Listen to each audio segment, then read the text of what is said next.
بسم اللہ الرحمن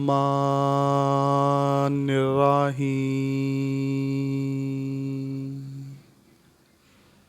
قرآن پاک کی سورہ غاشیہ میں اللہ پاک ارشاد فرماتا ہے، کیا یہ لوگ اونٹوں کو نہیں دیکھتے کہ انہیں کیسے پیدا کیا گیا اور آسمان کو کیسے بلند کیا، پہاڑوں کو کہ انہیں کس طرح گاڑا گیا اور زمین کو کیسے بچھایا گیا۔ غور طلب بات یہاں یہ ہے کہ ہر چیز سے پہلے اونٹ کی خلقت کو کیوں اللہ پاک نے منتخب کیا۔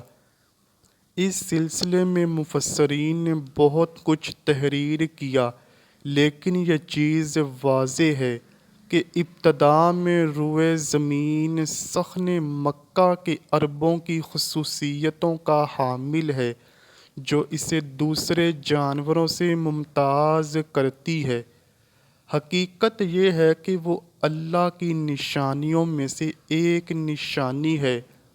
پھر یہ بھی کہ بعض جانور ایسے ہیں کہ جن کے صرف گوشت سے فائدہ اٹھایا جا سکتا ہے، بعض ایسے ہیں جن کے صرف دودھ سے استفادہ کیا جاتا ہے، بعض ایسے ہیں جو صرف سواری کے کام آتے ہیں اور بعض صرف بار برداری کے کام آتے ہیں۔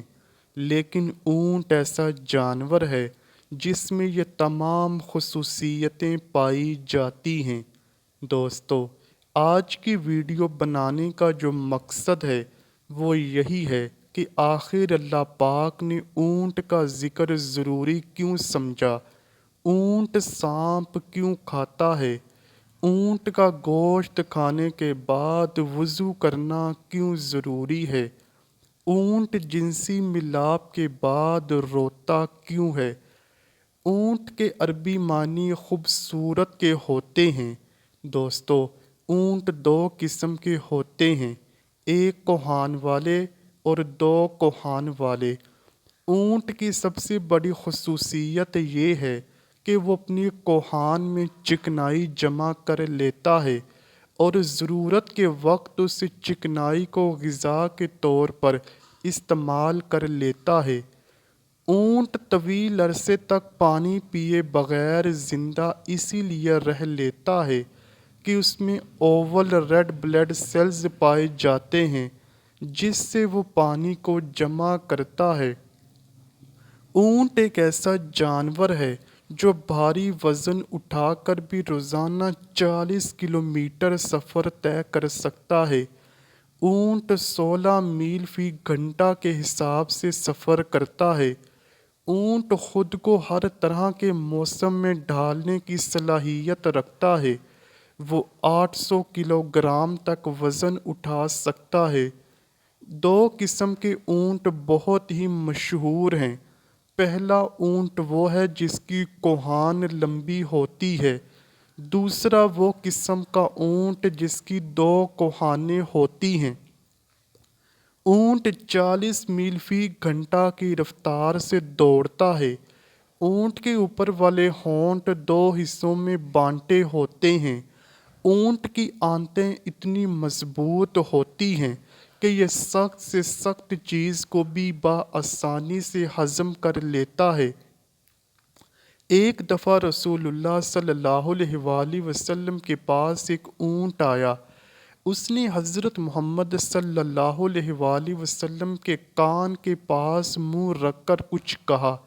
اللہ کے نبی صلی اللہ علیہ وآلہ وسلم نے فرمایا کہ خاموش ہو جا، اگر تو سچا ہے تو تیرا سچ تجھے فائدہ دے گا، اگر تو جھوٹا ہے تو تجھ کو جھوٹ کی سزا ملے گی۔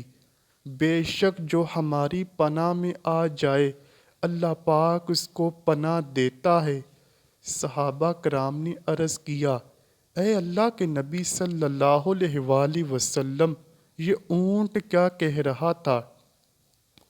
رسول اللہ صلی اللہ علیہ وآلہ وسلم نے فرمایا، یہ اونٹ یہ بات کہہ رہا تھا کہ میرا مالک مجھے ذبح کر کے میرا گوشت کھانا چاہتا ہے، اس لیے یہ اونٹ میرے پاس بھاگتا ہوا آیا ہے۔ اونٹ کا مالک بھی اس کو پکڑنے کے لیے پیچھے ہی آ گیا۔ اپنے مالک کو دیکھ کر آپ صلی اللہ علیہ وآلہ وسلم کے پیچھے چھپنے لگا۔ اونٹ کا مالک کہنے لگا، یا رسول اللہ صلی اللہ علیہ وآلہ وسلم، یہ اونٹ 3 دن سے گھر سے بھاگا ہوا ہے۔ رسول اللہ صلی اللہ علیہ وآلہ وسلم نے فرمایا، یہ اونٹ تیری شکایت کر رہا ہے۔ اس بندے نے عرض کیا، یا رسول اللہ صلی اللہ علیہ وآلہ وسلم، یہ اونٹ میری کیا شکایت کر رہا ہے؟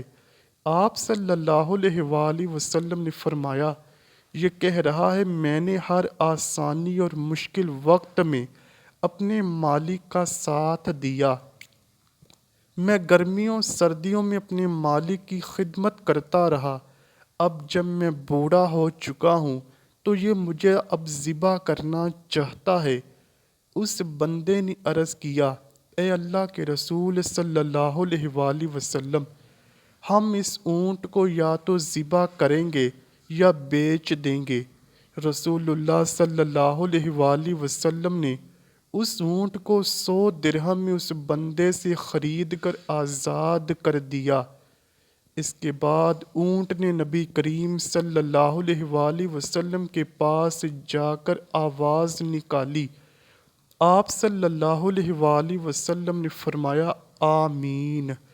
اس طرح اونٹ نے 4 بار آوازیں نکالیں تو 3 بار رسول اللہ صلی اللہ علیہ وآلہ وسلم نے فرمایا، آمین، اور چوتھی بار آپ صلی اللہ علیہ وآلہ وسلم غمگین ہو گئے۔ صحابہ کرام نے عرض کیا، اے اللہ کے نبی صلی اللہ علیہ وآلہ وسلم، یہ اونٹ آپ کو کیا کہہ رہا تھا؟ آپ صلی اللہ علیہ وآلہ وسلم نے فرمایا، اس اونٹ نے پہلی بار یہ کہا تھا کہ اللہ پاک آپ کو بہترین اجر عطا فرمائے۔ میں نے کہا آمین۔ پھر اونٹ نے کہا، اللہ پاک آپ کی امت کو ہر خوف سے دور فرما دے، جس طرح آپ نے مجھ سے خوف کو دور فرمایا ہے۔ تو میں نے فرمایا آمین۔ پھر اونٹ نے کہا، اللہ پاک آپ کو دشمنوں سے اس طرح محفوظ رکھے جس طرح آپ نے مجھے میرے خوف سے محفوظ رکھا۔ آقا صلی اللہ علیہ وآلہ وسلم نے فرمایا آمین۔ پھر اونٹ نے کہا کہ اللہ پاک آپ کی امت کے درمیان جنگ و جدل پیدا نہ فرمائے۔ یہ سن کر میرے آنسو نکل آئے۔ یہی دعا میں نے اپنے رب سے بھی مانگی تھی۔ اللہ نے تینوں دعائیں قبول فرمائیں، لیکن آخری دعا سے قبول کرنے سے منع فرمایا۔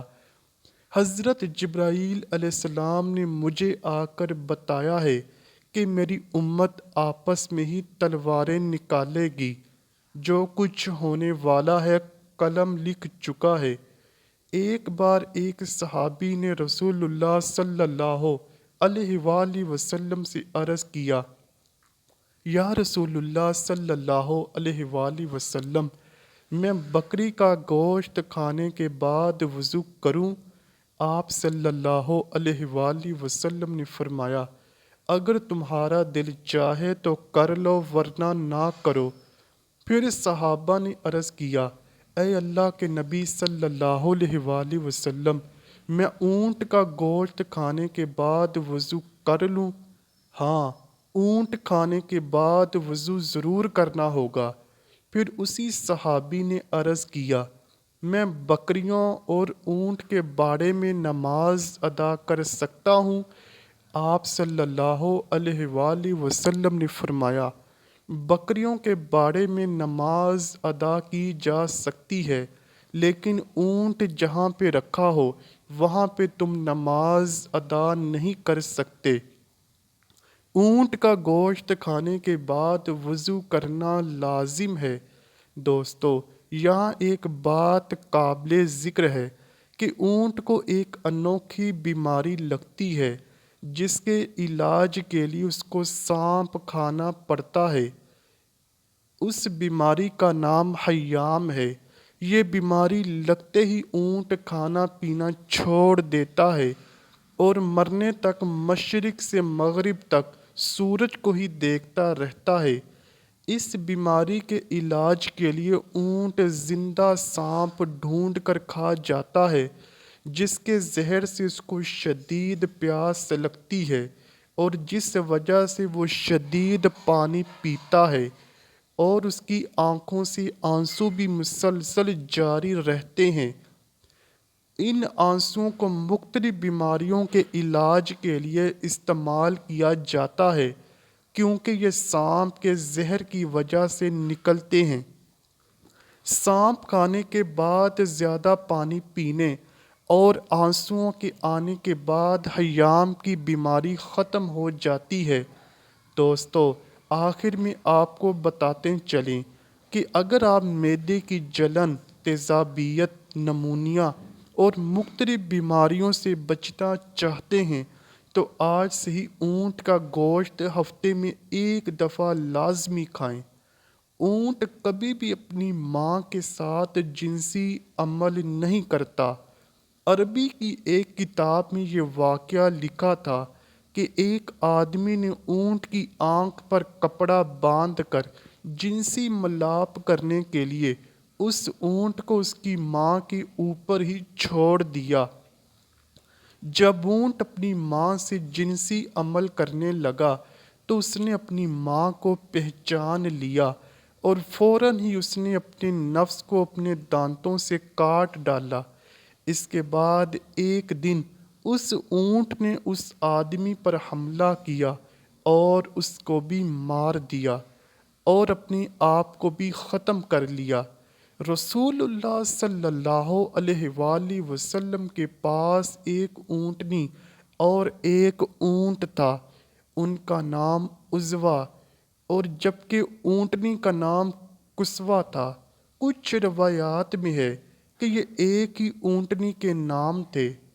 جب اللہ کے نبی رسول اللہ صلی اللہ علیہ وآلہ وسلم نے مکہ سے مدینے کی طرف ہجرت کی تو آپ صلی اللہ علیہ وآلہ وسلم اسی اونٹنی پر بیٹھ کر مدینہ میں داخل ہوئے۔ اسی پر رسول اللہ صلی اللہ علیہ وآلہ وسلم نے حجۃ الوداع کا آخری خطبہ بھی دیا۔ جب رسول اکرم صلی اللہ علیہ وآلہ وسلم کا وصال مبارک ہوا تو اس اونٹنی نے سب کچھ کھانا پینا چھوڑ دیا۔ وہ سارا دن پاگلوں کی طرح مدینہ کی گلیوں میں گھومتی رہتی اور ایک دن اسی طرح بھوکی پیاسی مر گئی۔ اونٹ کے پاؤں میں جو بال ہوتے ہیں ان سے کچھ بھی نہیں ہوتا۔ جب اونٹ پاگل ہو جائے تو اس کے منہ سے جھاگ جاری ہو جاتی ہے اور وہ کسی پر بھی حملہ کر کے اس کو قتل کر سکتا ہے۔ اگر گھوڑے سے کوئی آدمی گر جائے تو گھوڑا بھاگ جاتا ہے، جبکہ کوئی اونٹ سے سواری کرتا ہوا گر جائے تو اونٹ اپنی جگہ پر ہی جمع رہتا ہے۔ دعا ہے اللہ پاک ہم سب کو اپنے پیارے حبیب صلی اللہ علیہ وآلہ وسلم اور ان کی آل پاک سے سچی اور پکی محبت کرنے کی توفیق عطا فرمائے۔ آمین یا رب العالمین۔ امید کرتا ہوں کہ آپ کو ویڈیو ضرور پسند آئی ہوگی۔ اگر ویڈیو پسند آئی ہے تو ویڈیو کو لائک کیجئے، شیئر کیجئے اور چینل کو لازمی سبسکرائب کیجئے۔ کمنٹ سیکشن میں اپنی رائے کا اظہار بھی ضرور کیجئے گا۔ ملتے ہیں اگلی ویڈیو میں، تب تک کے لیے اللہ حافظ۔